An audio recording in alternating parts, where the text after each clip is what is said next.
je vais vous laisser tout à fait le temps de donner les propositions.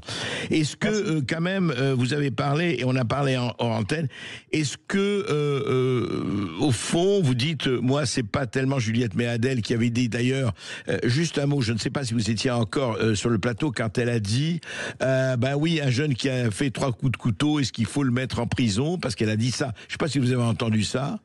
Je veux dire par là, est-ce qu'on a une classe politique, quelle qu'elle soit, de gauche, de droite, du centre, d'ailleurs, qui ne se rend pas compte de ce qui se passe? Moi, je voudrais avoir quand même votre sentiment là-dessus, parce qu'on a l'impression, on parle toujours de déconnexion de la réalité, très bien. Mais enfin, ces gens-là, ils ont un cerveau, ils ont une tête, ils vivent en France, comme vous, comme moi, et pourquoi il y a cette espèce de mur, en tout cas de surdité?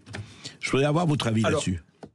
Alors, merci. Alors, Madame Juliette Méadel est donc ancienne porte-parole du Parti socialiste en 2014. Madame Méadel, son papa était directeur de cabinet d'Édith Cresson entre 1980 et 1982. Madame Méadel a fait l'ENA. C'est-à-dire qu'en fin de compte, j'ai beaucoup de respect, et moi, je ne veux pas le clash, c'est-à-dire que je veux être entendu. Madame Méadel, moi, on n'a pas la même vie. Et c'est très pertinent de dire ça, c'est factuel. Moi, je fais partie des gens qui, lorsqu'ils vont faire le plein d'essence, on essaie de s'arrêter à 30 € parce que derrière, on doit essayer d'acheter de la viande, je dis bien essayer, ou d'acheter du poisson, ou offrir des activités à nos gamins. Est-ce qu'il y a deux mondes? Oui. Il y a le monde de certains élus de la République, certains députés, et ceux-là, je le dis bien, dans tous les partis politiques. Et il y a les gens comme moi, qui travaillons, qui galérons, parce que, juste une parenthèse, cette parenthèse, je vais la faire. Vous savez, et je suis très content de ce qui se passe dans ma vie, parce qu'on essaie de lutter pour les océans. Vous savez, on essaie de lutter pour les océans, parce que c'est l'avenir. Moi, je vous dis un truc, si vous voulez lutter pour les océans, et si vous voulez aussi faire une certaine révolution, il va falloir payer un peu plus les Français sur les salaires, parce que je vais vous dire quelque chose.